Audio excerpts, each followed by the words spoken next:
à faire. Ce sont des enseignants, ils ont des compétences. Tout ce qu'ils veulent, c'est aller le transmettre à ce niveau. Mais vous le savez, les conditions actuelles ne le permettent pas. Et c'est pour ça qu'on a décidé de se battre que cette dictature tombe. Vous savez, c'est pas facile. C'est énorme. Et dès que je vois, c'est bien pour la dictature. Qui sont plus éduqués à Montréal. GPC de Montréal, mais aussi tout à l'un des membres devant vous. Je peux me diriger à partir du bureau du MR6. Faites signe, s'il vous plaît. Je vais passer au milieu de la salle de temps à temps. Il a été élu. Donc, alors, vous allez répondre à la question suivante. Si le groupe du MRC Canada, c'est évident. On va continuer avec la prestation, la musique du MRC en attendant.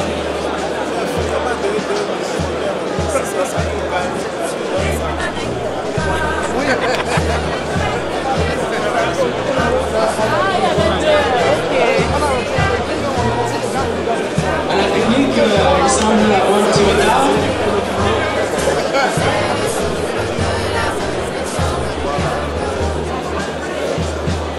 Un instant.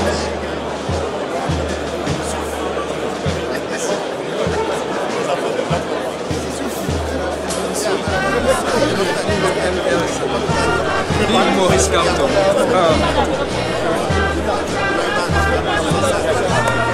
Troisième président de la République.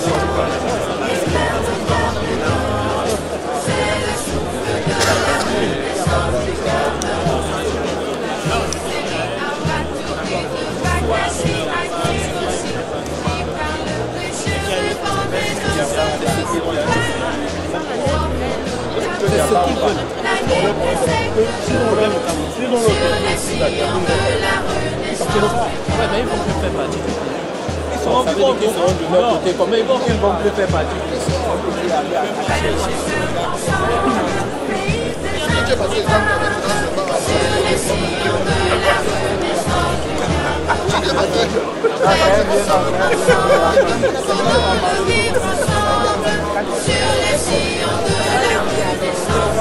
Cache ça, cache ça, cache ça.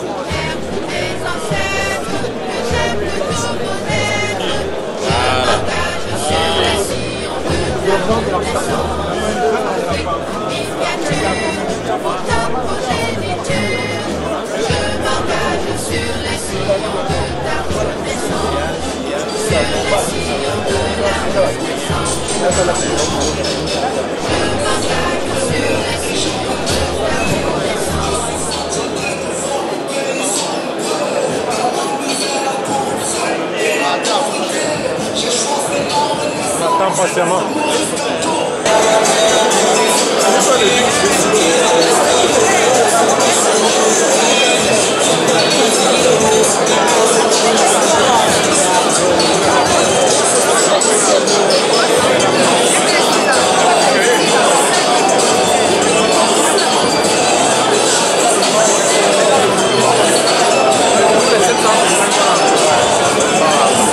Même on se tient que j'aille dans cette histoire-là.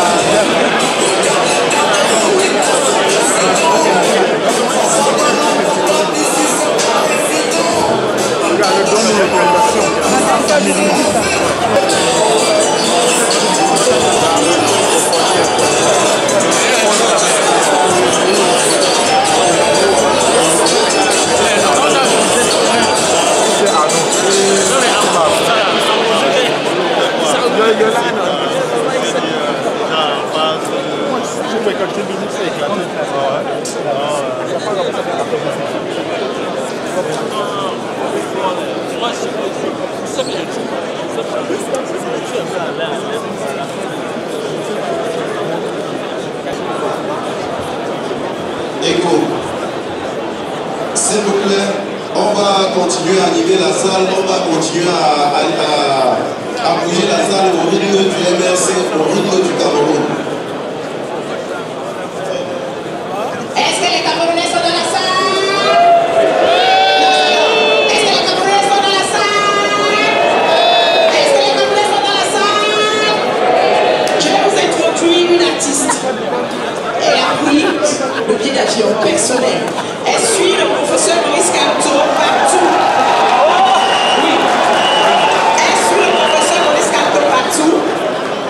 la présenter, c'est MP.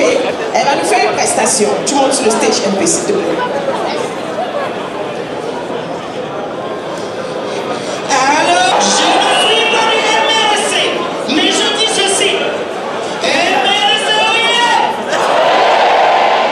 je répète, je ne suis pas du MRC, mais je dis bravo MRC. Parce que nous, on veut Maurice Kam. On ne peut pas faire sans Maurice Kam.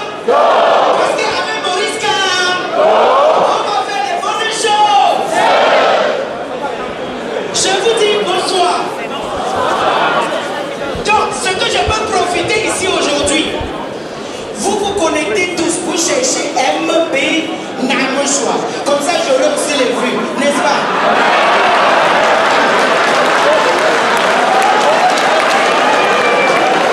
J'ai décidé et j'ai pris un engagement. Parce que je vis dans une société européenne. Et je me suis dit, si tu vis chez les dents, il faut souvent faire aussi comme les dents. J'ai dit quelqu'un comme Papa Maurice Kamto, il ne peut pas marcher sans une femme dans l'ombre. Et je n'ai pas demandé l'avis de quelqu'un. Je dis quel que soit ce que ça va coûter, je vais le faire.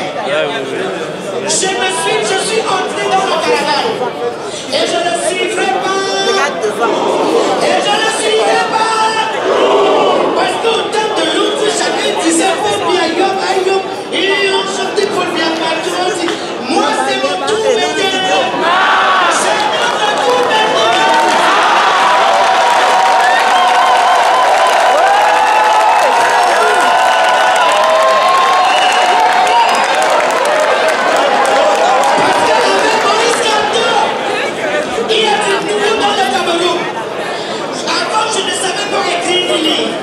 Mais je vous promets que depuis un an, mon français s'est amélioré.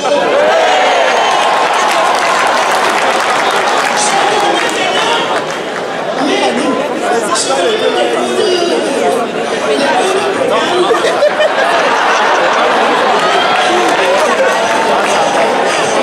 maintenant je parle de la colonisation et de la décolonisation.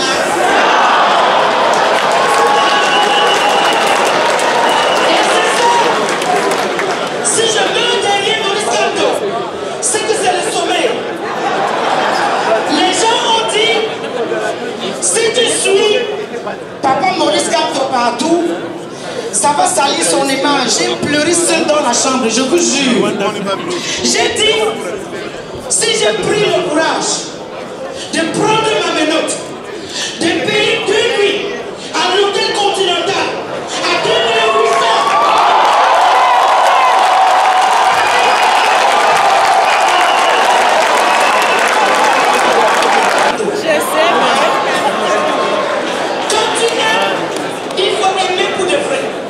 Je suis une femme, j'ai une grosse gueule, mais je vous jure, je vis à Manchester. Si vous demandez tous les gens de Manchester, on va vous dire, je n'aime pas tout. Ça bouge sans trop. Mais si tu vas coucher à 1 heure, tu as besoin de quelqu'un, il faut d'abord l'appeler avant tout le monde. Parce que je suis là.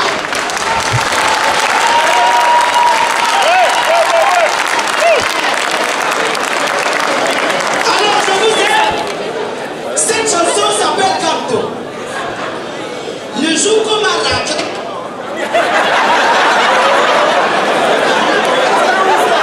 je dis je suis chanceuse parce que la police de Suisse, ça c'est la vérité, je peux mourir demain. La police de Suisse est venue me récupérer dans les bras de la garde présidentielle. Je dis alléluia. J'ai pris cette chanson pour papa. J'ai prévu de faire le CD. J'ai arrangé tout. Mais quand on a annoncé le tour, j'ai dit non. L'argent que j'allais faire le CD, je vais d'abord faire le tour. Et...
je quitte.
Applaudissez-nous, encourageons-nous, soutenons-le.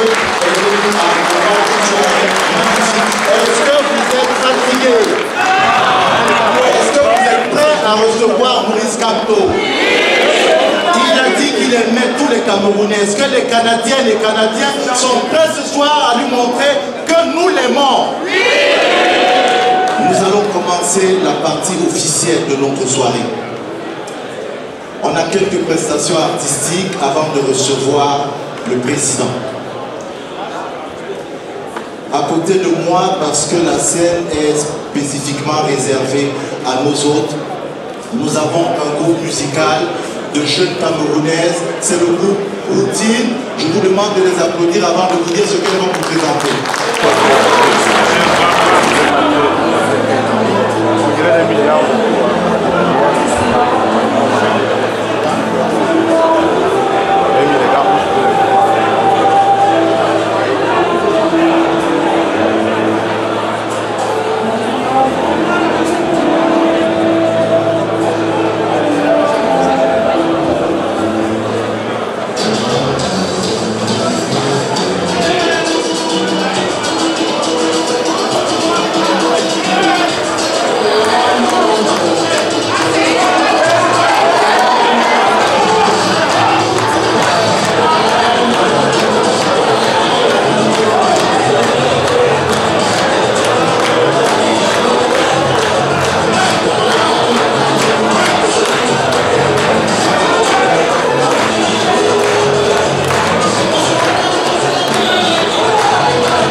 quelques mots aussi l'honorable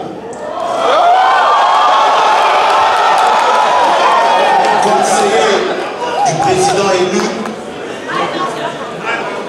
bien sûr, Albert Zonga.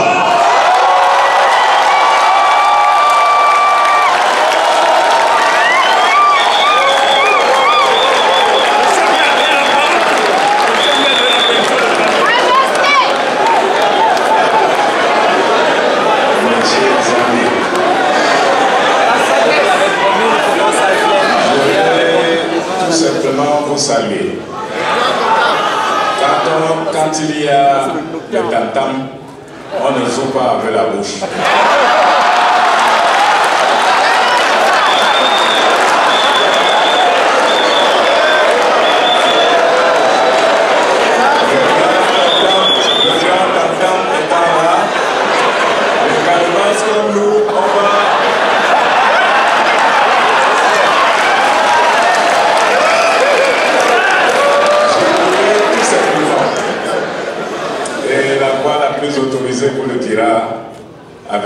mots qu'il convient plus que moi. Merci. Je vous remercie parce que nous étions engagés dans une épreuve de chasse. Et je vous ai dit qu'il y en a qui chassaient les rats, qui chassaient les singes, tandis que notre grand guerrier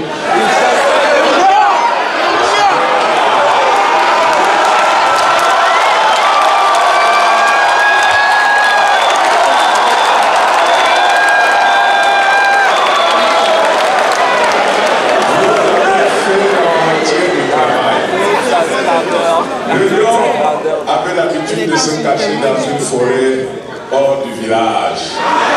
Vous l'avez ramené au village.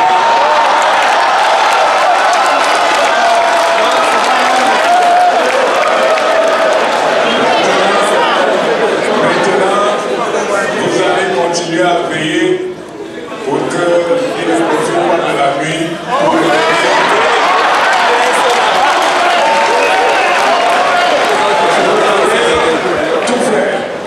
pour informer ceux qui sont au village que vous avez fait votre part de travail et que l'achèvement du lion est maintenant leur affaire.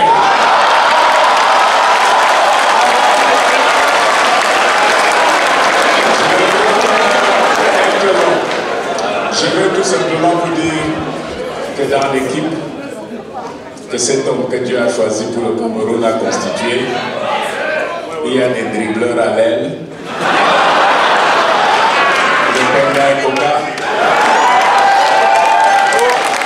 les demi-centres qui furent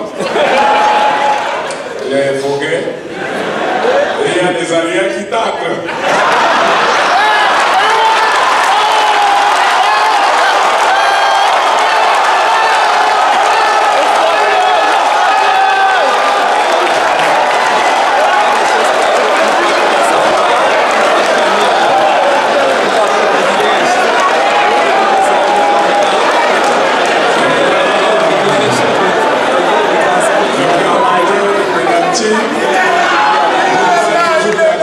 Certaines tables, mais je le fais en dehors de la surface de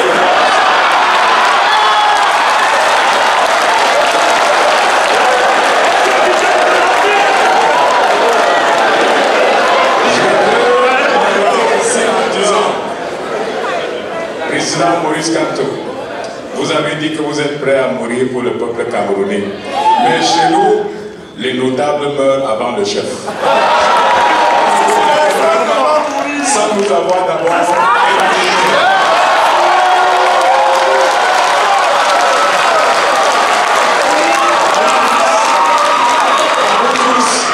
je vous dis tout simplement, vous n'êtes pas de la diaspora, vous êtes des ambassadeurs. Personne ne vous dise que le prénom et le surnom dépassent le nom. Vous êtes né Camerounais, personne ne vous enlèvera votre camerounité. Français, américain, ce sont les surnoms que vous avez ajoutés au nom de votre.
Seuls des hommes libres sont capables de développement. Et vous êtes des hommes et des femmes libres.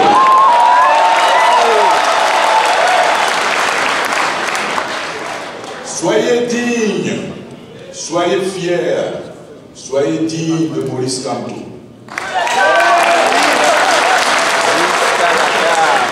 This man is a blessing for Cameroon.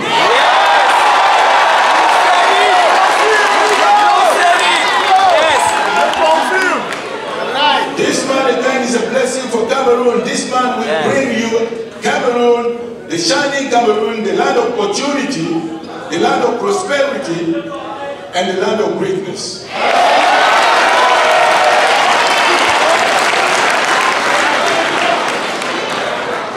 Maurice is a blessing for Cameroon. Never forget it. Never. And with him, the sun is rising on Cameroon. Yes. Yes. And the sun is shining on Cameroon. Yes. Let it be the divine glory for Cameroon. So, live with dignity. I will just beg you that we join our forces and spirits together around Maurice Kamto, because then we shall overcome. We shall overcome.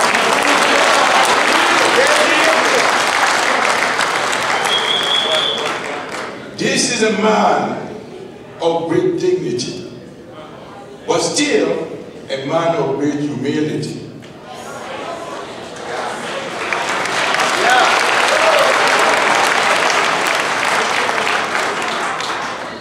Can you imagine that? This is a man of great pride, but again a man of great humility. So, as I have said, Maurice is a blessing for Cameroon. Let's support him. Let's support him. This is the beginning of a journey, and as you know, this is a defining moment. Yes. This is a defining moment. This is the beginning of a journey, and this journey will lead us to the ultimate destination. Yes. Yes.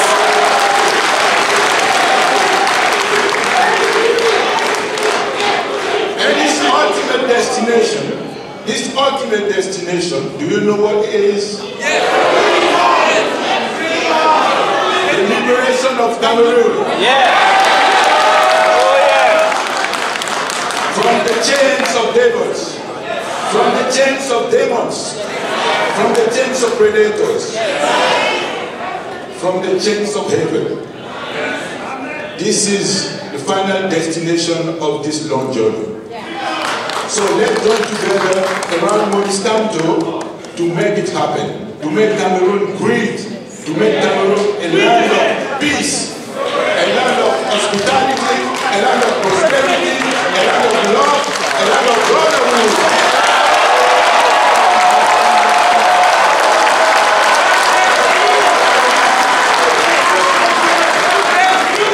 So God bless you. God bless Cameroon.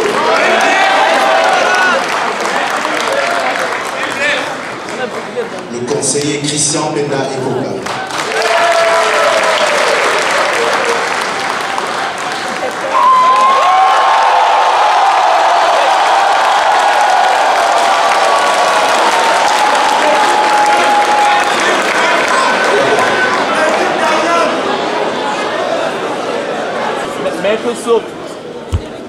Une minute de silence.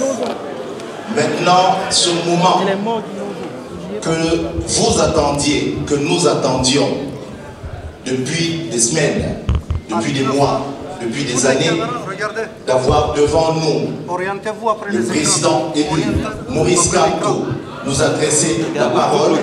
C'est ce moment-là. Le président Maurice Kamto.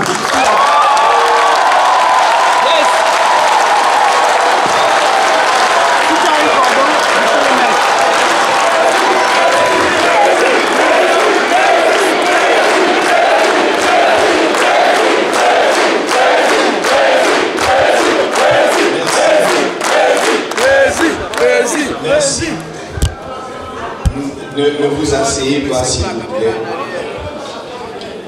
Je vais vous prier d'observer avec moi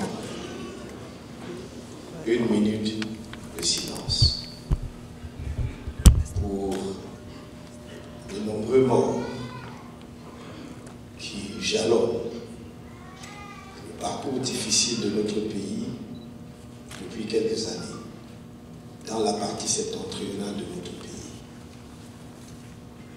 Dans le cadre de la tragédie insoutenable qui se déroule dans les régions du nord-ouest et du sud-ouest. Et en mémoire de quelqu'un qui nous est particulièrement cher, au-delà des liens personnels que nous pouvons et que nous avions avec lui, pour le talent, le professionnalisme, l'engagement dont il a fait preuve pendant notre détention.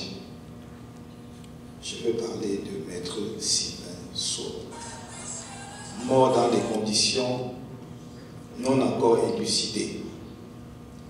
Pour tous ces morts et de nombreux autres que je ne peux citer, pour lesquels nous n'avons pas de lumière sur les circonstances de leur disparition, je vous prie d'observer donc avec moi 1 minute de silence.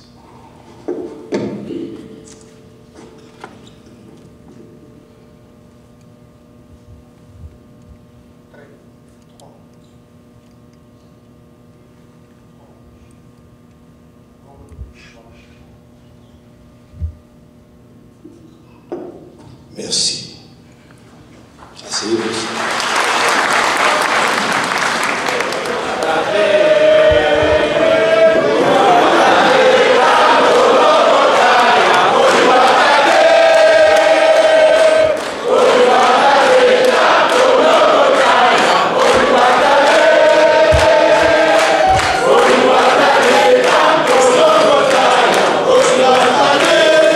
Merci.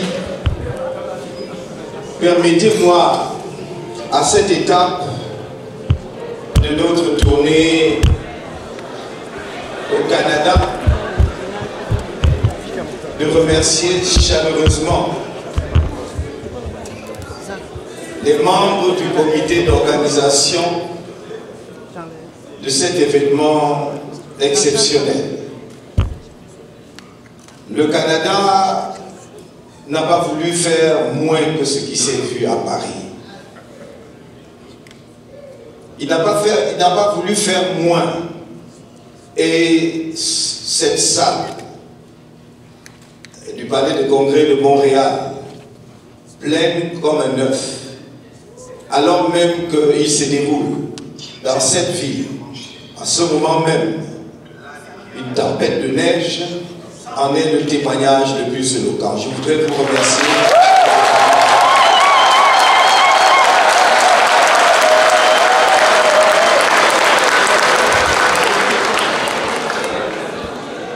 Mais ça, c'est pour aujourd'hui.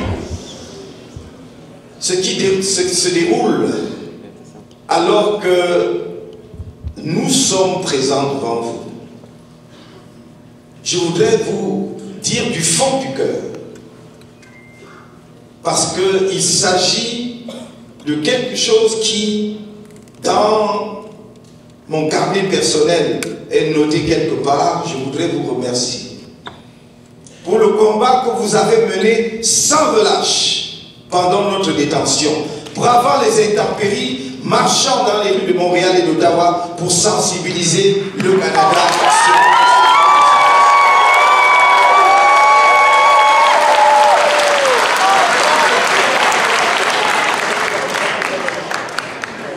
Grâce à vous,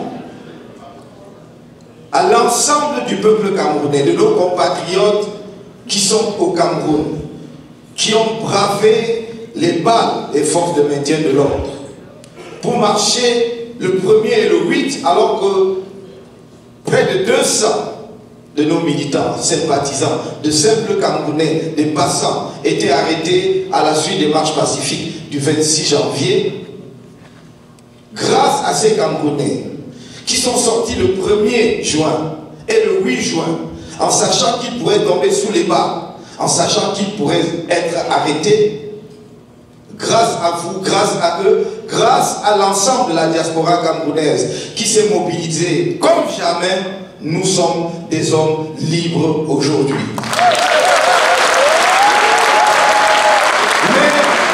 Mais nous ne sommes libres qu'en apparence.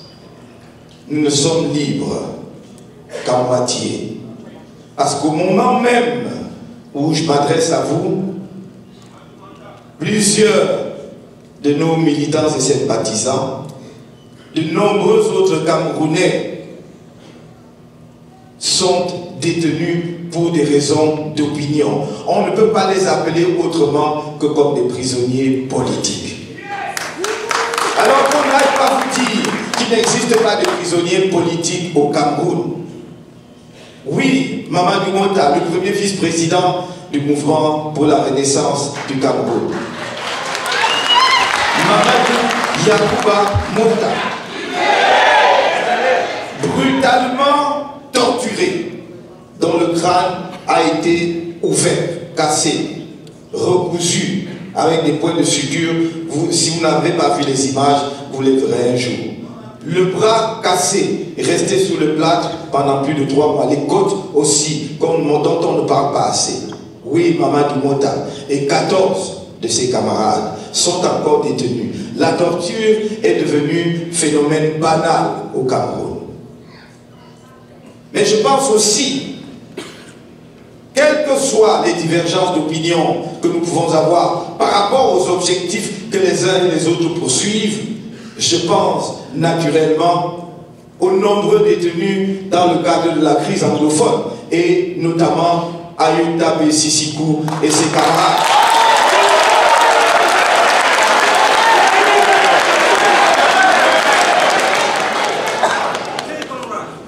We cannot go on torturing Cameroonians, brutalizing Cameroonians, killing them and say we are running the country for the interest of Cameroonians. That's not true. The leadership of our country is not one. It's not the leadership for our people. It is a leadership for his own sake, for his own interest, and that will not allow it to continue. Time has come to stop it, and we'll do whatever it takes to stop it.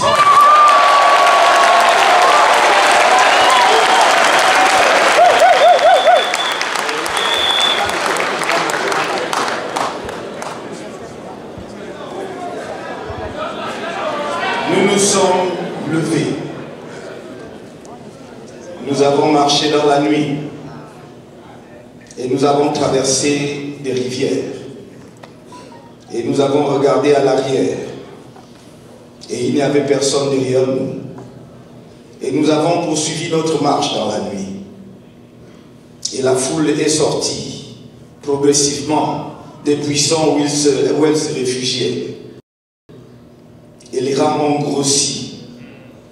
Et la rivière est devenue fleuve. Parce que les ruisseaux se sont réunis dans une puissance extraordinaire qui dégage le chemin et poursuit sa route et ne s'arrêtera plus jamais avant d'avoir atteint son but.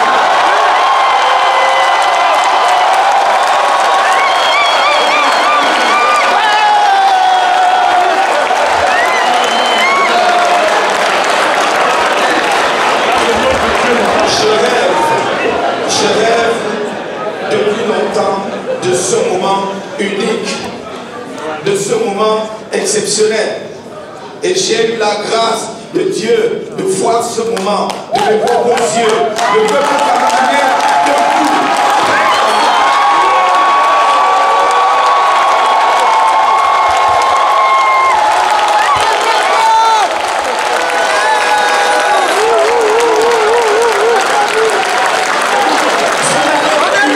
Vous n'allez plus vous asseoir.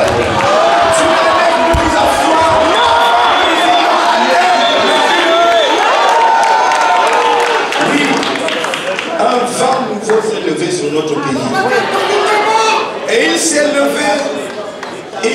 levé, non pas par la force d'un seul individu, parce qu'à un moment donné, à ce moment précis de notre histoire, il y a une convergence d'idées, il y a une vision unique qui s'est forgée. Si M. Ekoka, Penda, Christian Penda Ekoka est à mes côtés, ce n'est pas à cause de la couleur de mes yeux. Ils n'ont pas changé, ils sont les mêmes, elle n'a pas changé, elle est la même que les vôtres. En général, on dit que les Noirs ou les Africains ont les mêmes couleurs des yeux. Donc, ce n'est pas pour cette raison-là. C'est à cause d'une vision partagée du Cameroun. C'est à cause d'une vision partagée du Cameroun. Songez que le conseiller d'un président de la République, au moment critique, à l'occasion de la campagne électorale, dit « Je ne le soutiens pas, je soutiens un candidat de l'opposition qui s'appelle le président. »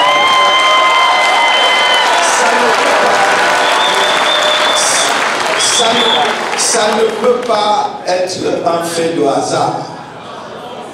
Ce n'est pas une décision à la légère, ce n'est pas un coup de tête. Le risque est beaucoup trop grand. C'est parce qu'il y a une convergence fondamentale dans la façon dont nous projetons le Cameroun. C'est cela le socle qui nous unit. Et si à l'occasion de l'élection présidentielle de 2018, il y a eu cette alliance qui s'est formée autour de ma candidature, oui, c'est parce qu'il y a un ciment commun. Ce fil invisible qui nous relie et qui nous relie aujourd'hui, moi directement avec vous, chacun individuellement, nous partageons la même vision d'un pays debout, avec une prospérité partagée, où chacun est libre, chacun est...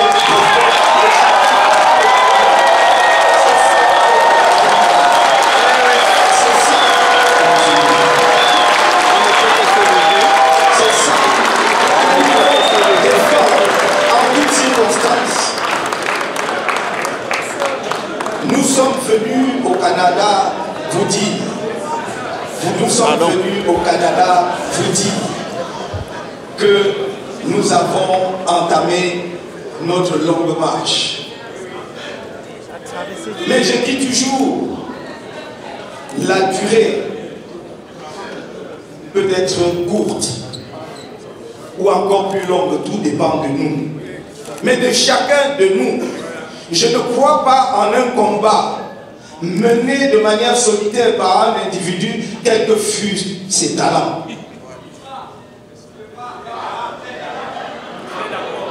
Je ne crois pas en un combat mené par une poignée d'individus ou même par plusieurs individus divisés entre eux. Je crois en un combat victorieux d'un peuple rassemblé, uni, regardant dans la même direction et ne baissant pas les bras, quelles que soient les intempéries, jusqu'à la victoire.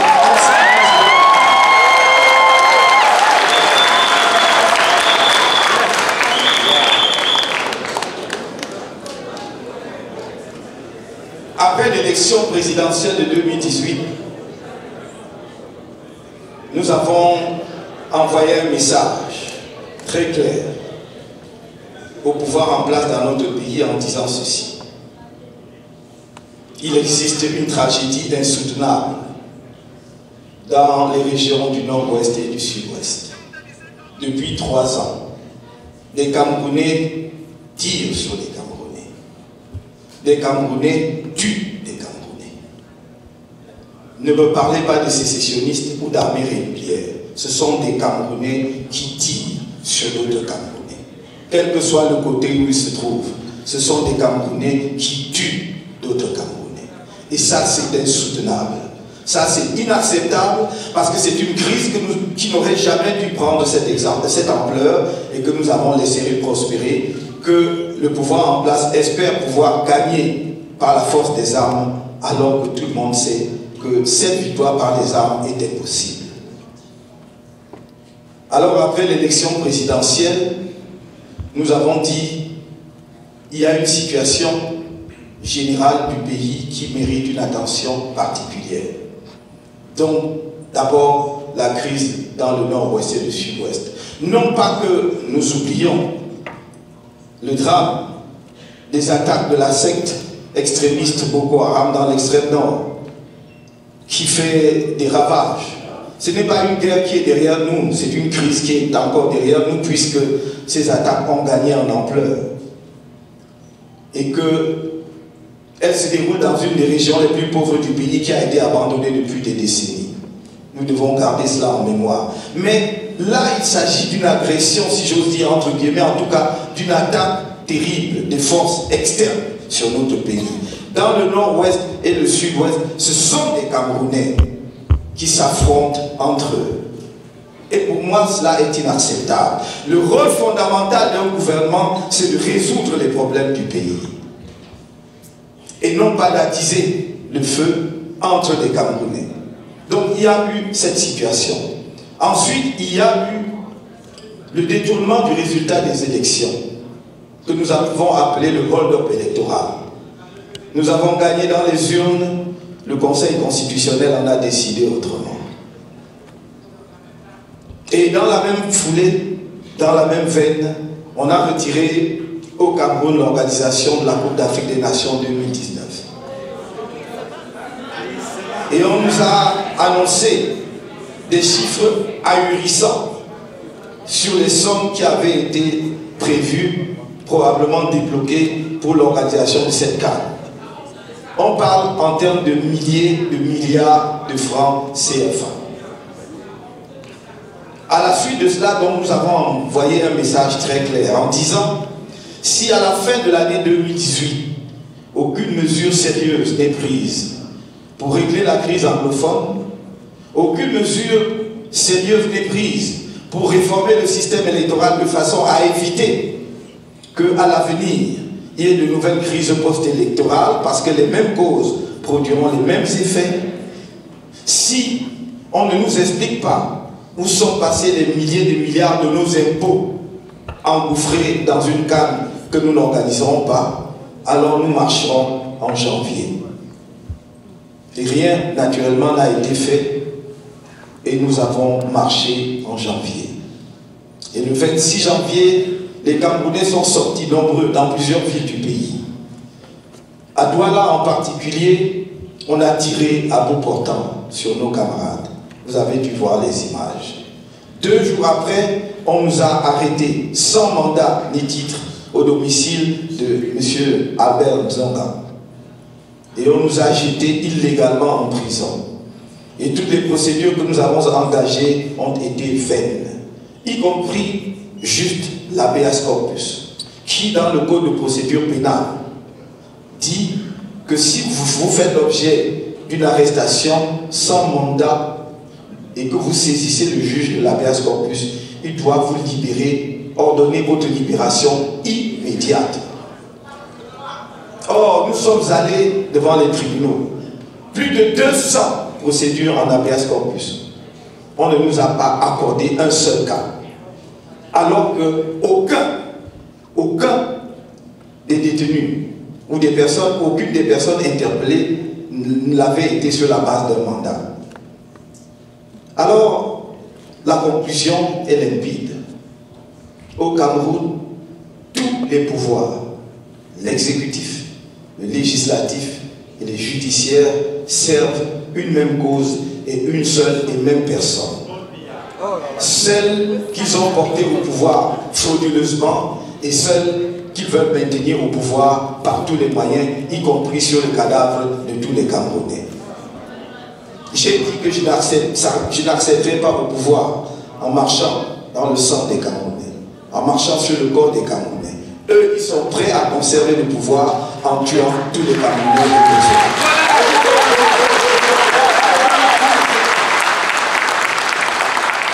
Voilà un élément fondamental de différence entre eux et nous. Ils n'aiment pas le peuple qu'ils gouvernent. Comment peut-on gouverner des gens qu'on n'aime pas? Et c'est pour cela justement qu'ils sont habités par autant de haine. Quand je dis que j'aime les Camerounais, ce n'est pas fait. Quand je vais dans les fins fonds villages, j'aime les tenir, je suis tactile, parce que je les aime vraiment.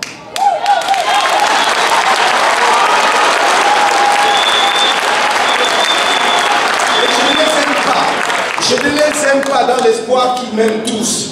Je les aime parce que je les aime, aussi simple que cela. Et je n'ai pas besoin de leur accord pour les aimer, je les aime.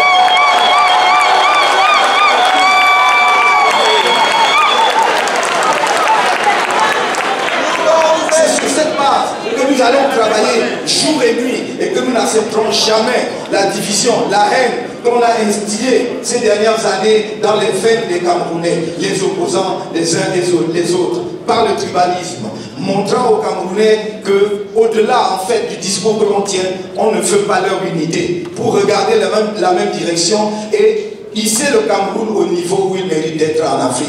C'est notre objectif. Faire du Cameroun un pays rayonnant sur notre continent pour construire, pour être le point de départ de la construction de l'unité continentale du panafricanisme. Je vois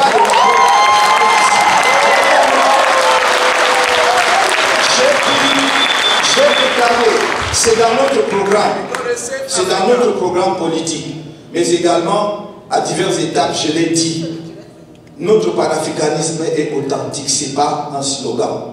Ce n'est pas une illusion. C'est un pragmatisme en effet. Et nous ne le faisons pas. Nous ne le faisons pas pour être à la mode. Nous le faisons d'abord parce que nous connaissons la pensée panafricaniste. Et que nous sommes interrogés de nombreuses années sur les causes de l'échec du panafricanisme. Et nous sommes rendu compte que les pères fondateurs avaient une idée géniale, une grande idée, et que ceux qui ont suivi n'ont pas pensé cette idée comme une idée stratégique pour trouver les meilleurs moyens de la mettre en œuvre. Ma conviction est que l'idéal serait que les 54 États africains se réunissent un jour et en une sorte de comité constitutionnel pour adopter la constitution des États-Unis d'Afrique. Mais ça, c'est l'idéal. Et nous savons combien cela est difficile. Si je vous disais cela, et je m'arrêterais à cela, je n'aurais rien apporté de nouveau par rapport à ce qui s'est dit depuis 60 ans sur le panafricanisme. C'est pour cela que je dis, lorsque nous serons en capacité de gouverner au Cameroun, nous attaquerons le fédéralisme immédiatement avec ceux qui sont prêts.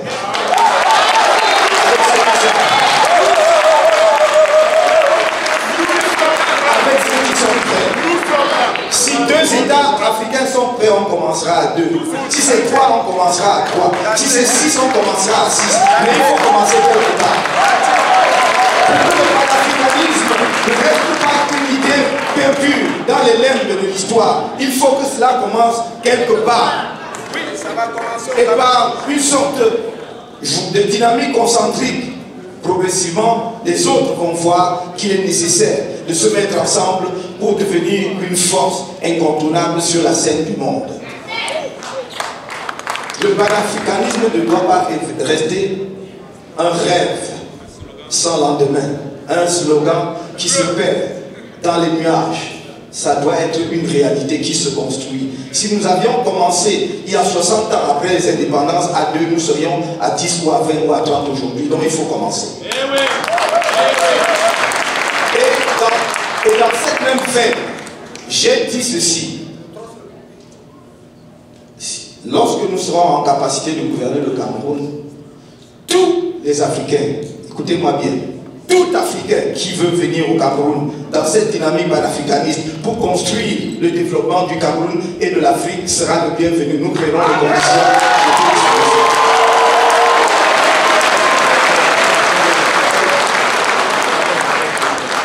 de Nous ne pouvons pas affaire à des États continents.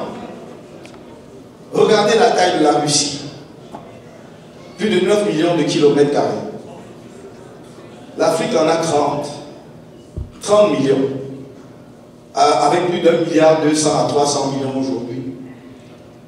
Imaginez un seul instant que les frontières internes, les frontières des États actuels deviennent simplement des limites internes entre entités formant un seul État. Après tout, le démarrage du panafricanisme n'est pas si difficile. Il y a un minimum par lequel on peut commencer. On peut commencer par une armée continentale, sans avoir besoin de 54 armées. On peut commencer par une diplomatie continentale, sans avoir besoin de cette grande représentation différente. On peut commencer par tout ce qui est l'expression de la souveraineté externe d'un État et laisser ceux qui gouvernent les États au plan interne dans leurs fonctions, puisque nous aimons ces fonctions-là, dit le président. Mais on peut commencer par là. Et je crois qu'il y a assez de talent et d'énergie en Afrique pour que nous ne regardions pas, comme des pèlerins épuisés, assis au bord du chemin, l'histoire du monde s'écrire sans nous. Et que nous continuions à dire ce que j'entends dans la plupart des pays africains et en tout cas au Cameroun. Excusez-moi, les non-africains qui sont ici. Le blanc est fort.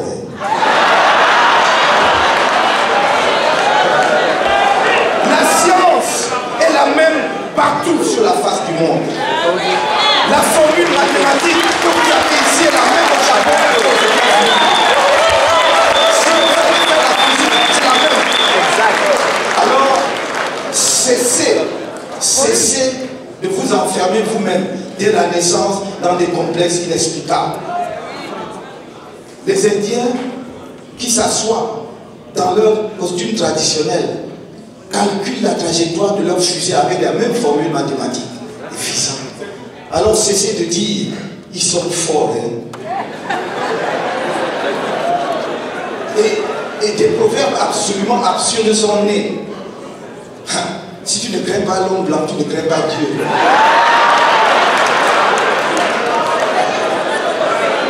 Et vous dites, vous êtes des êtres humains et vous demandez la dignité. Vous l'attendez de qui? C'est vous qui imposez votre dignité. Exactement. C'est vous qui imposez votre dignité.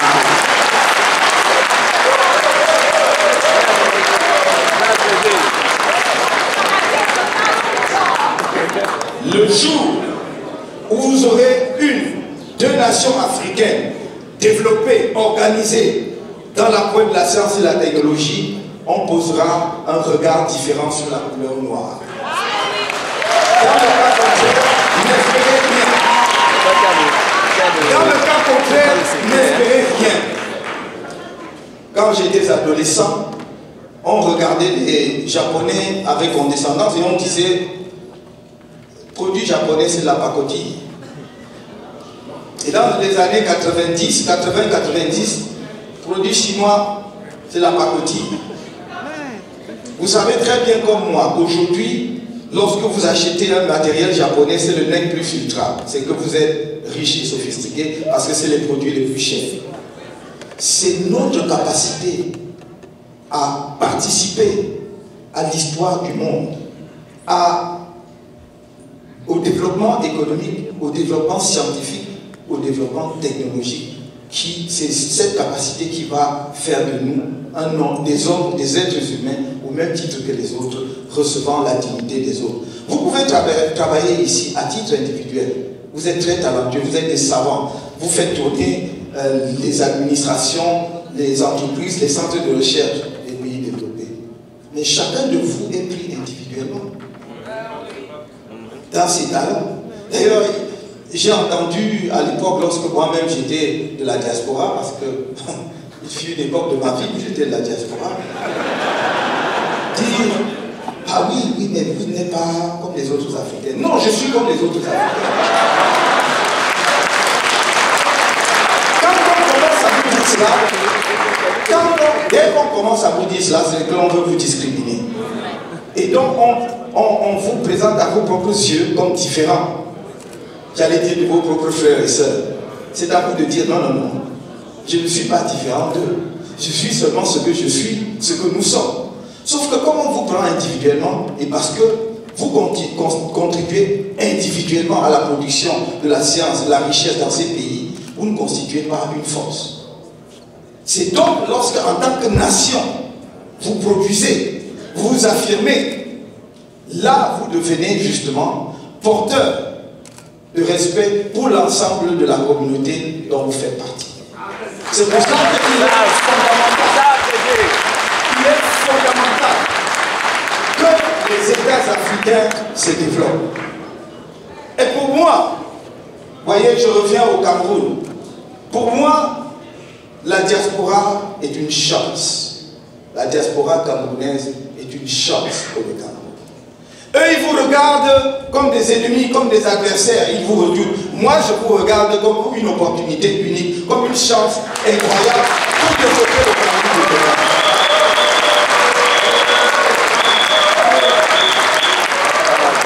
Et c'est pour cela que, voyez-vous, je ne le dis pas aujourd'hui, nous l'avons dit, je l'ai écrit dans le projet de société du MRC, nous l'avons écrit dès 2012. C'est le 5e pilier. Les 5 piliers du MRC, le pacte stratégique avec la diaspora est un pilier fondamental. Et nous avons dit, dans cet ordre d'idée, il ne s'agit même pas simplement d'accéder à l'idée de double nationalité. C'est à l'idée de la nationalité multiple.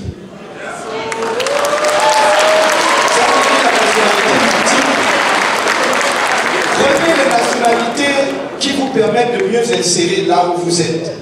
Mais n'oubliez jamais, comme on l'a dit tout à l'heure, que là où vous êtes... Merci. Là où vous êtes, c'est votre nouvelle patrie. Mais nouvelle veut dire qu'il y a une ancienne. Donc, n'oubliez jamais votre ancienne patrie. Et croyez-moi, l'histoire du développement des nations montre que tous les peuples se sont développés avec des apports extérieurs. Les Africains ne doivent développer aucun complexe à l'idée que d'autres puissent venir nous accompagner dans notre développement. Mais les Africains, et surtout ceux qui sont à la direction des États africains, doivent définitivement comprendre que l'apport de la diaspora dans le développement des grandes nations a été crucial. Vous prenez la Chine, pour prendre le cas le plus récent d'une nation qui s'est développée à la vitesse lumière. En une génération, la Chine a changé de paradigme complètement. C'est après la mort de Mao, la neutralisation de la bande des quatre en 1976 et l'avènement de Deng Xiaoping que le développement de la Chine a commencé. Et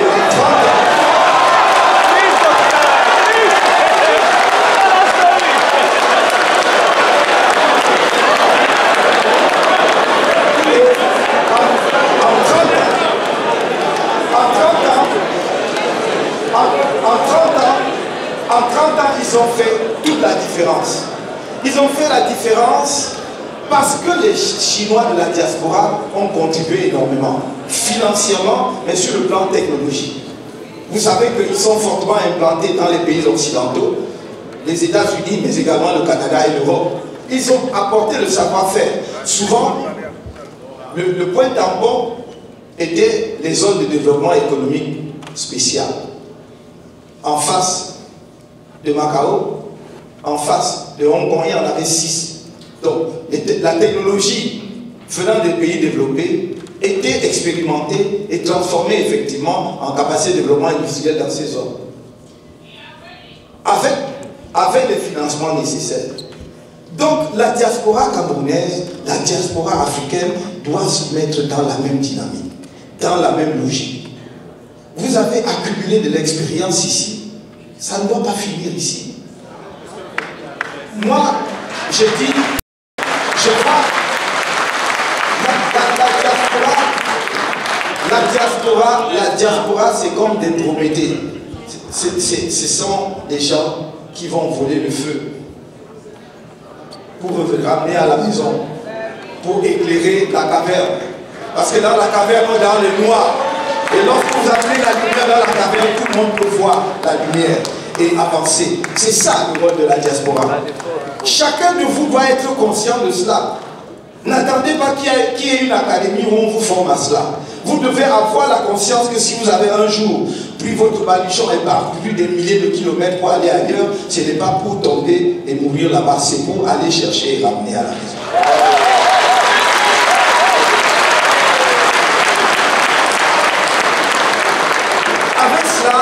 Avec cela, nous allons nous développer. Je n'ai pas toute la nuit, mais je vous aurais donné des exemples concrets. Parce que, quand on...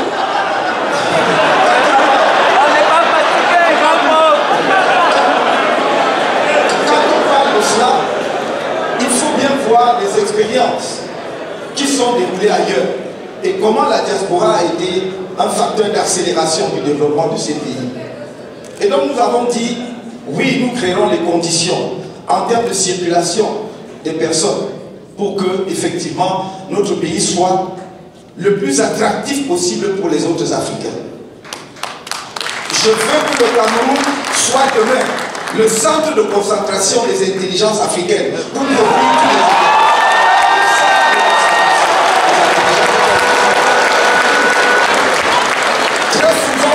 Très souvent, nous laissons à côté de nous pour aller chercher loin. Avant d'aller chercher des savants, des experts d'autres continents, commençons par ceux qui existent en Afrique ou qui sont descendants en Afrique et qui vivent à l'étranger. Et nous en avons. Donc c'est ce que nous devons faire. Je voudrais dire que lorsque nous avons donc été interpellés à la suite des marches du 26 janvier 2019, nous avons passé 9 mois en prison. Mais je ne suis pas venu ici vibrer vos cordes pour que vous pleuriez avec moi sur notre pitoyable sort. Non, notre sort n'est pas pitoyable. Ce sur quoi je voudrais que nous nous penchions ensemble, parce que nous ne pouvons pas laisser cela continuer, c'est que le Cameroun est devenu un pays d'une brutalité absolument inacceptable, où la torture et la violence sont devenues des banalités ordinaires. Et nous n'avons pas le droit d'infliger de telles souffrances à nos propres populations. Je ne pense pas à moi, je pense à ces dizaines de Camerounais qui ont été torturés, dont certains ont été touchés au plus profond d'eux-mêmes, qui vont porter des séquelles à vie au moment où je vous parle. Nous avons soutenu certains d'entre eux qui ont subi des opérations, des interventions chirurgicales. Certains, leur diagnostic de fertilité des hommes, leur diagnostic est compromis. Ils n'auront plus d'enfants. Parce qu'un jour, ils ont marché sur la base du discours de ceux-là qui les dirigent. Parce qu'ils croyaient que, quand on disait changement par les urnes, l'alternance démocratique, cela voulait dire quelque chose. Ils n'ont posé aucun acte de violence. C'est ce qui rend ces crimes absolument insoutenables et impardonnables. Nous devons y mettre un terme le plus rapidement possible. Ne croyez pas, mes chers amis, ne croyez pas que ça ne concerne que l'autre. Ça commence par l'autre et ça vous atteint. Et inéluctablement, ça vous atteindra. Alors, il faut que partout où nous sommes, nous nous organisions pour mettre un terme à cela. Tenez, quand je dis que ça commence, ça n'épargne personne. Vous avez dû voir avec quelle brutalité extraordinaire on a dispersé les enseignants. En robe, pour accompagner la dépouille de leurs collègues tués barbairement par les élèves. Avait-on besoin de cette brutalité? Est-ce qu'il posait un acte répréhensible de dire on veut accompagner le corps de notre collègue? N'est-ce pas le geste, le plus beau geste qu'on doit attendre de chaque corporation? Cet acte de solidarité? Et pourtant, vous avez vu comment on les a réprimés. Et parmi ceux qui ont été réprimés, il y a, hélas, des gens qui, après notre arrestation en janvier, se réjouissaient de ce que cela arrive. Et il fallait que l'on nous inflige la plus sévère des peines. Mais je ne lui aurais pas souhaité, je n'aurais pas voulu qu'il fasse l'expérience de ce que nous voulions éviter de cette manière-là. J'aurais voulu qu'il comprenne cela rapidement. Peu importe, ce que nous devons savoir, c'est que la violence de la dictature n'épargne personne. Et l'histoire est là pour le montrer. Allez partout, en Europe, en Amérique latine, qui n'est pas peut-être très loin d'ici, en Europe, avec la dictature de Franco, en Espagne, partout ailleurs, ça n'épargne jamais personne. Même ceux qui passent par le processus révolutionnaire. Vous verrez que les premières photos, sur les premières photos, ils sont à 10, tout souriant. Et 2 ans après, il ne reste plus que 6. Et progressivement, après, il n'en reste que 3 ou 4. Et à la fin, il ne reste qu'une personne. C'est ça, la dictature. Elle ne tolère aucun écart. Mais ce n'est pas la dictature du développement. Ce n'est même pas la dictature éclairée. C'est la dictature pour le dictateur. pour lui et pour lui seul. Et c'est ce qui est en train d'arriver à notre pays, ou plus exactement, ce qui est arrivé à notre pays depuis quelques années maintenant. Nous devons y mettre un terme. Le Cameroun n'est pas au niveau où il doit être. Le Cameroun, sur le plan social comme sur le plan du développement économique, est loin derrière la plupart des pays africains aujourd'hui. Il y a une trentaine d'années, nous étions dans la tranche des pays à revenus intermédiaires. En 1985-86, le revenu par habitant, c'est-à-dire le produit intérieur brut par habitant du Cameroun, était d'environ 1800 $ des États-Unis. En 1985-86.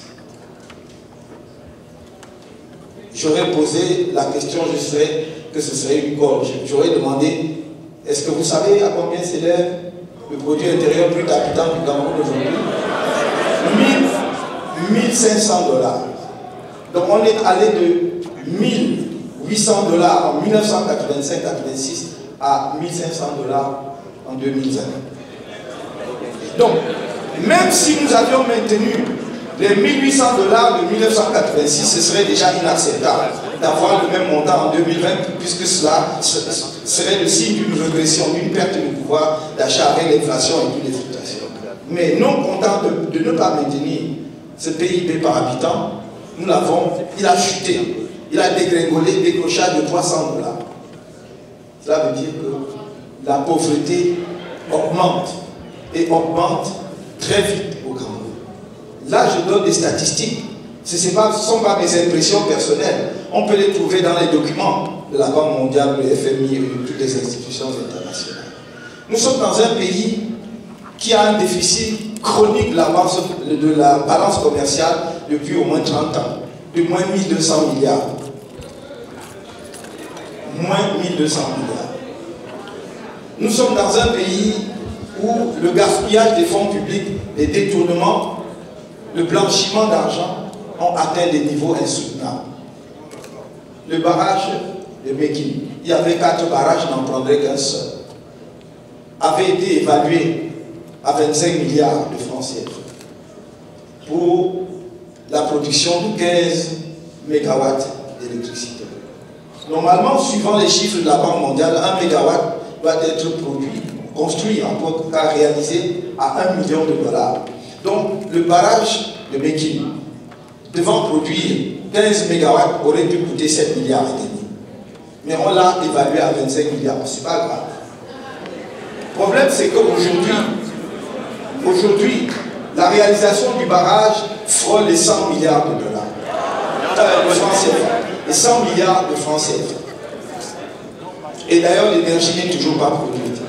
Et ce n'est plus pour 15 mégawatts, on imagine que ce sera entre 8 mégawatts et 12 mégawatts. Je pourrais continuer. Je préfère donner les chiffres pour que les gens comprennent bien que notre combat, ce n'est pas d'abord un combat de personnes ou d'individus. C'est un combat pour arrêter la descente aux enfers d'un pays. En 1982, au moment où il y a changement à la tête du pays, le Cameroun était dans la tranche des pays à revenus intermédiaires. Donc, on nous voyait dans le tableau au milieu, c'est-à-dire les pays qui s'orientent vers le niveau des pays développés et industrialisés. En 82, en 40 ans, nous avons déconstruit tout ça. Puisqu'en 82, nous avions une compagnie maritime, la Cameroun Shipping Line. En 1974, nous avions achevé la construction du Transcamerounais jusqu'à Ngaoundéré. Nous avons réussi la prouesse de rétrécir le réseau ferroviaire. C'est-à-dire que Douala-Konsamba a été supprimé. Douala-Koubane, je ne sais plus si ça existe encore, etc. Nous étions l'un des rares et premiers pays en Afrique subsaharienne à nous intéresser à l'électronique. Nous avions la firme équatoriale d'électronique à Douala, qui produisait des transistors et tout ce que nous aurions dû donc être parmi les premiers pays à faire des télévisions ou des téléphones portables. Ça n'existe pas. Nous produisions le meilleur bois avec les meilleurs contreplaqués, avec la Sofibel à Belamo. Nous produisions des matériaux de construction avec Sericam à Douala. Nous devions produire les engrais chimiques, les engrais pour l'agriculture avec Sokame à Douala. Il y avait une usine à pâte à papier qui n'avait pas encore commencé à fonctionner, mais qu'on aurait pu redresser pour qu'il fonctionne à aider. Ça n'existe plus. Vous voulez que je continue?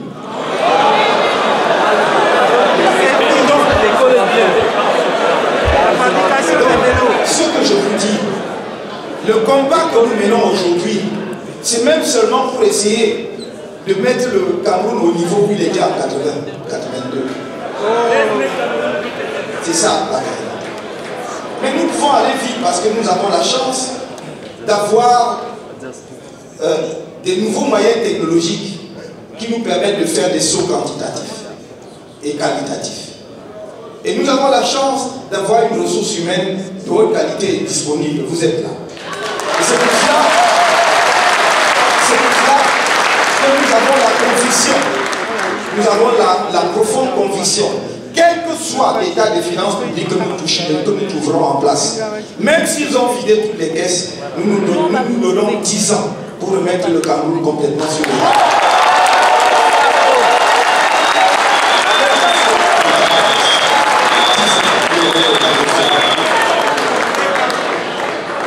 Alors je vous exhorte, mes chers camarades, mes chers amis, mes chers compatriotes, mes chers frères et sœurs de la diaspora africaine, regardons l'avenir avec confiance.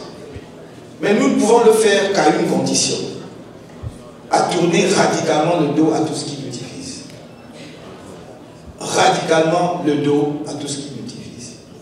On a essayé, après nous avoir arrêtés en janvier 2019, à nous coller des infractions, parce que sur le plan national, il n'y avait rien. Parce que tout le monde, vous voyez, le monde technologique dans lequel nous vivons est fabuleux. Les gens avaient couvert les marches. On avait filmé les marches. Et donc tout le monde pouvait prouver de façon évidente que les marches avaient été absolument pacifiques. Alors qu'est-ce qu'on a trouvé? On a inventé une histoire de casse dans les ambassades. On nous reprochait tout et son contraire, parce que j'ai entendu dire, j'ai entendu des gens dire, ou en tout cas j'ai lu des gens écrire, oui mais qu'est-ce que vous allez attendre de Camto puisqu'il est contre la sécession? Est-ce que personne, quelqu'un de sérieux, peut vraiment espérer que je dise que je suis en faveur de la sécession? Je comprends que des gens luttent pour la sécession, mais qui comprennent que je dise que je ne peux pas être en faveur de la sécession. Je crois que ce serait renier tout ça en quoi je crois, tout ce pourquoi je me suis battu pendant près de 20 ans de ma vie. J'ai passé 20 ans de ma vie dans un dossier qui visait à éviter la partition que le Cameroun perd toute partie de son territoire.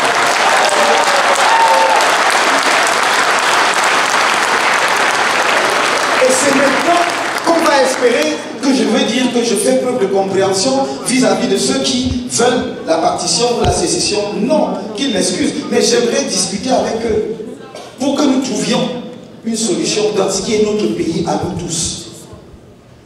Ils ne doivent pas se percevoir comme des gens qui quémandent leur place au Cameroun. They are Cameroonians and nothing will ever change that. If, even by impossible, they shy away from Cameroon, I will still consider them as Cameroonians. Alors, donc, venez que l'on s'assoie. Nous ne devons pas détruire notre pays à cause d'un individu ou d'un régime. Je peux comprendre qu'il n'ait plus confiance en ce régime. Nous aussi, nous non plus, on n'a plus confiance en ce régime. Je peux comprendre qu'il soit en désaccord fondamental avec la manière dont la crise anglophone est réglée. Nous aussi, nous sommes en désaccord fondamental. Et c'est pour cela que nous n'avons cessé de nous dresser, de marcher, pour que l'on tire sur nous à cause de la crise anglophone. On ne peut donc pas faire comme si nous étions indifférents à cette crise.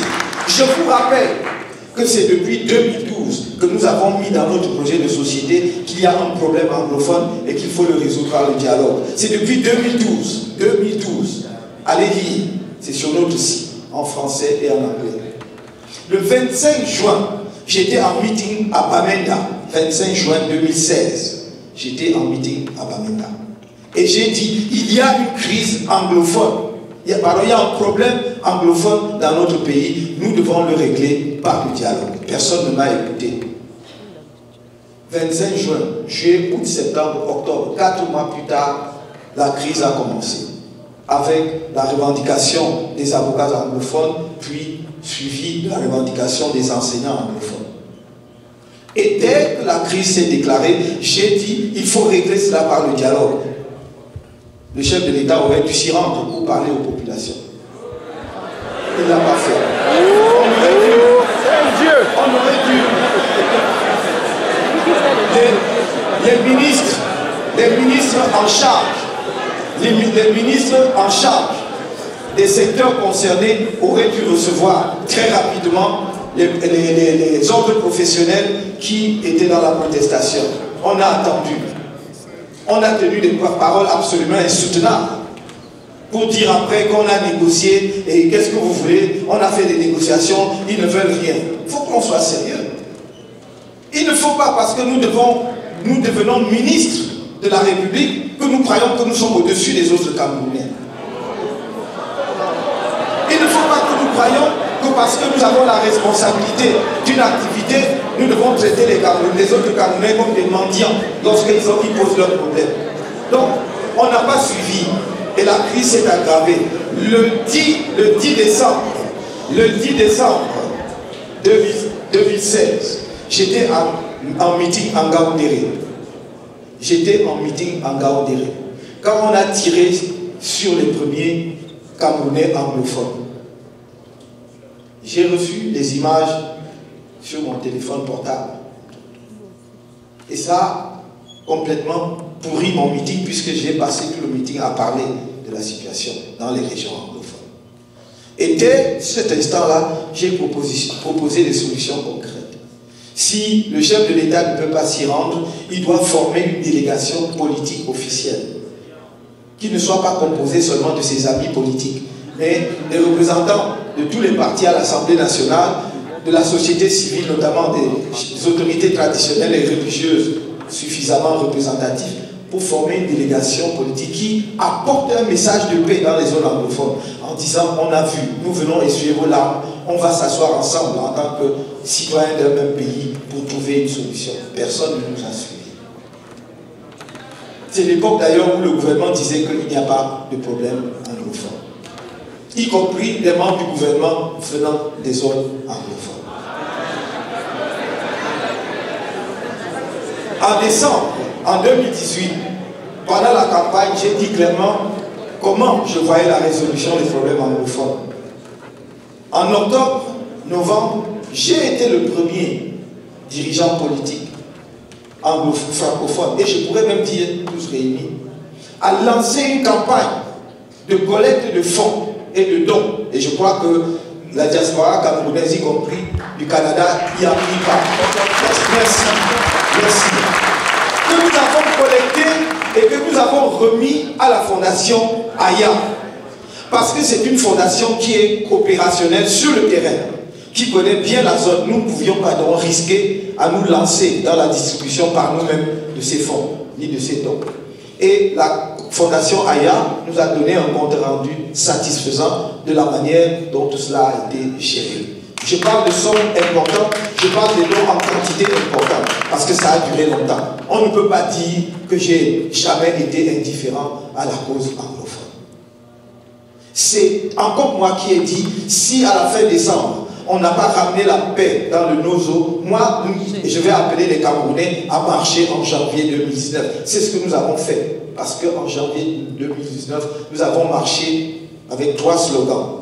Non au hold-up de la paix dans la zone anglophone. Non au hold-up électoral et non au hold-up des finances publiques. Voilà les 3 thèmes. Et c'est à cause de cette thématique, parmi lesquelles la cause anglophone, qu'on a tiré sur nous. Que l'on dise qu'on est en désaccord avec moi, que l'on trouve les solutions que l'on veut. Je suis habité jour et nuit par la tragédie qui se passe dans la zone anglophone. Je n'ai jamais pu supporter. Imaginez seul instant que en 2020, des Camerounais pourraient tirer sur les Camerounais sur des questions qui peuvent être résolues par la concertation, le dialogue sincère. Je dis cela pour dissiper s'il y en avait encore tout malentendu sur ma position. Mais que l'on me comprenne, ce n'est non seulement une position individuelle, mais la position d'un homme public. Je ne peux pas dire que je veux le Cameroun entier et en même temps dire que j'accepte la sécession. C'est contradictoire. Quel homme politique sérieux ne voudrait pas que son pays tienne ensemble, que tous les composants de son pays tiennent ensemble? Et si je pouvais envisager que les frustrations de nos compatriotes anglophones les amènent à partir du Cameroun, il faudrait que j'envisage demain que ça puisse être ceux de l'extrême nord ou de l'est ou du sud ou de je ne sais quoi. Il n'y aura donc plus de Cameroun. Nous vivons une période difficile. Nous vivons des épreuves inacceptables et nous devons les surmonter ensemble. C'est pourquoi je le dis. Il faut qu'on cesse de diaboliser les leaders anglophones que l'on veut écarter du dialogue. Vous n'obtiendrez pas de solution si vous n'impliquez pas toutes les parties prenantes au dialogue et un dialogue véritablement.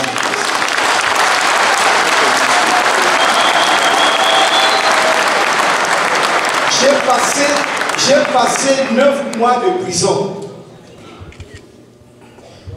Je ne vous dirai pas que j'ai mené une négociation politique avec M. Sissikou. Qu'on évite, qu'on cesse, et je dis ça on behalf of all my former detainees. They know perfectly well that we didn't carry on any negotiation whatsoever with Mr. Sissikou and his members.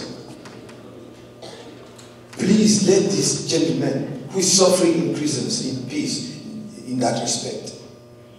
Because some people will say he took the commitment to Mr. Kanto that as soon as he arrived in power, it is the renunciation for the fight, for the cessation. I never had such a discussion with him. Mais nous l'avons côtoyé. On s'est salué comme des gens civilisés, si j'ose dire. Et croyez-moi, je suis convaincu, je ne connais pas tous les autres leaders disons, de la lutte de la cause anglophone, je ne les connais pas. Mais je crois que quels qu'ils soient, ils peuvent avoir le cœur lourd, c'est tout à fait compréhensible. Qui n'aurait pas le cœur déchiré à voir son village brûlé, sa grand-mère massacrée, ses oncles ou ses tantes tués? Qui n'aurait pas un cœur lourd? Qui ne serait pas tenté à un moment donné, d'une façon ou d'une autre, par la revanche? Ça, je comprends parfaitement. Mais je suis persuadé que si les conditions sont créées, les conditions de désescalade, les conditions de confiance sont créées, je reste convaincu, en tout cas j'espère profondément, au plus profond de moi-même, qu'ils sont capables de s'asseoir pour discuter, pour qu'on cherche ensemble une solution qui passe par la réforme de notre pays, de l'État du Cameroun, pour qu'ils trouvent les réponses qu'ils espèrent aux problèmes qui les ont mis debout. C'est mon engagement, c'est également mon espoir. Et je crois et je suis convaincu qu'on y arrivera.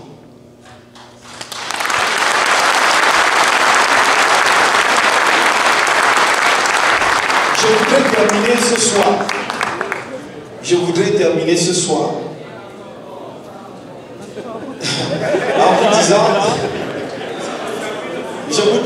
ce soir en vous disant combien je suis fier de vous voir aussi nombreux. Parce qu'on vous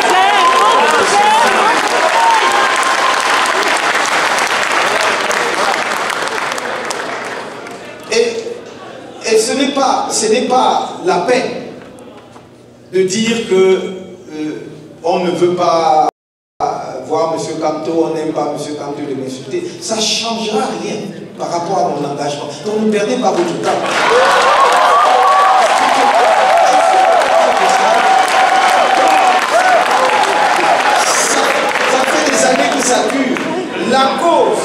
la cause que nous portons est supérieure à nous. Ça nous dépasse. Et bien que nous et croyez-moi, je voudrais vous dire que notre lutte va chercher très loin dans l'humus de l'histoire du Cameroun.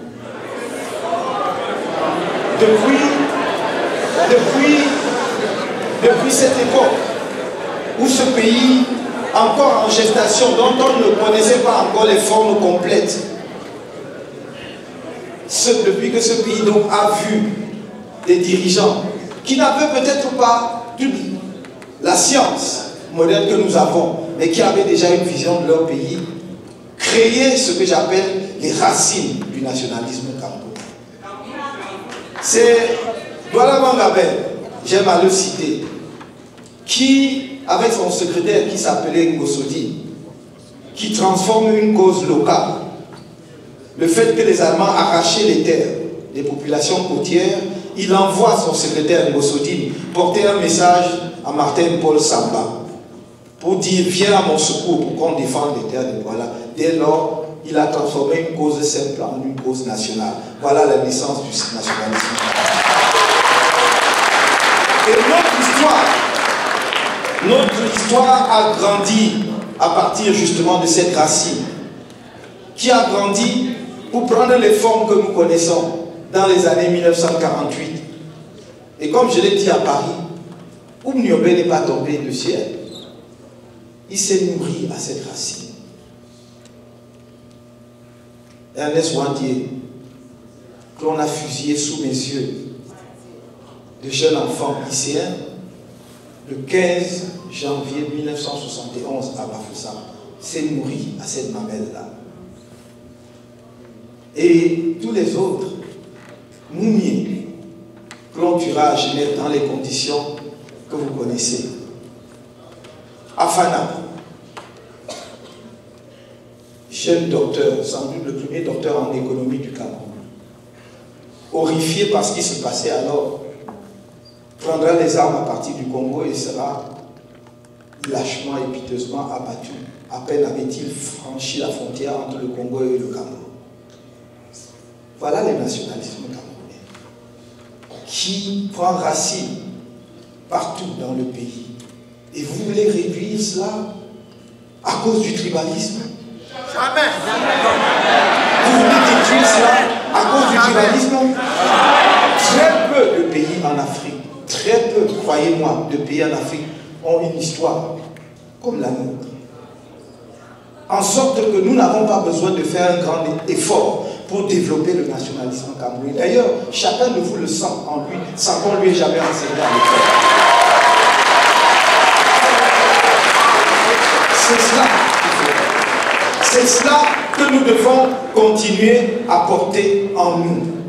Laisser grandir ce sentiment d'appartenance qui nous relie par des fils invisibles pour que nous regardions dans la même direction et qui nous fait vibrer chaque fois que les Lions des Indomptables gagnent un match alors qu'ils sont composés des Camerounais ressortissants de toutes les régions.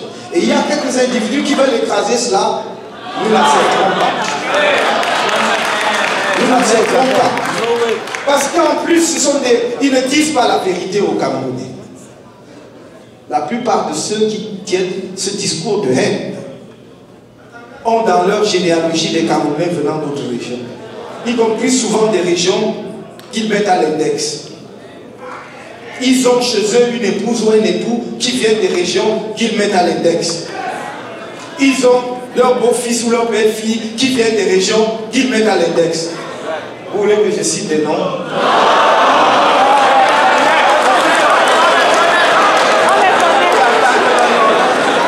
Alors cessons de mentir aux Camerounais, cessons de détruire le Camerounais. Le Cameroun est un réceptacle des courants migratoires. C'est pour cela qu'on dit que c'est l'Afrique en miniature, ce n'est pas un hasard.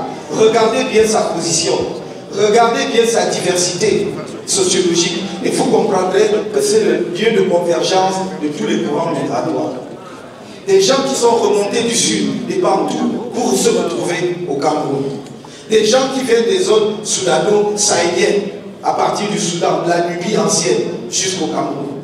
Des gens qui viennent de l'Afrique occidentale, du Fouta Jalon, jusqu'au Cameroun. Et on peut multiplier les courants. Et vous voulez détruire cela? Vous voulez détruire cette chance unique, ce lieu unique qui demain est appelé à être le phare de notre continent. Nous devons porter fièrement et très haut le flambeau du continent. Et croyez-moi, mes chers amis, ce soir, je vois par votre nombre, je vois par votre enthousiasme que effectivement cette brise légère là s'est levée. Et elle s'est levée, elle souffle. Et comme je vous l'ai dit, elle va traverser chacun de nous. Ayez le cœur léger. Tenez ferme. Ne baissez jamais les bras. Parce que la ligne d'horizon, comme je vous l'ai dit, ce n'est pas la ligne d'horizon que l'on voit entre le ciel et la terre lorsqu'on regarde la mer. C'est celle de l'arrivée de notre lutte. Parce que je la vois très distinctement.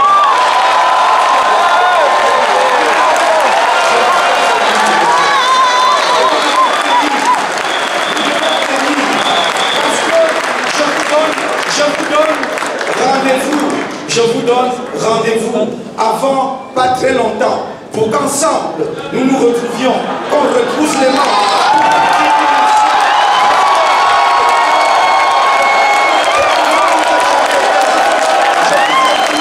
Merci beaucoup, merci infiniment du Salvador Montréal, merci les Camerounais de Montréal, merci les amis du Cameroun, merci la diaspora africaine. Je vous aime tous et à très bientôt. Merci.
Go c'est trop, go c'est trop, go c'est trop, go c'est trop.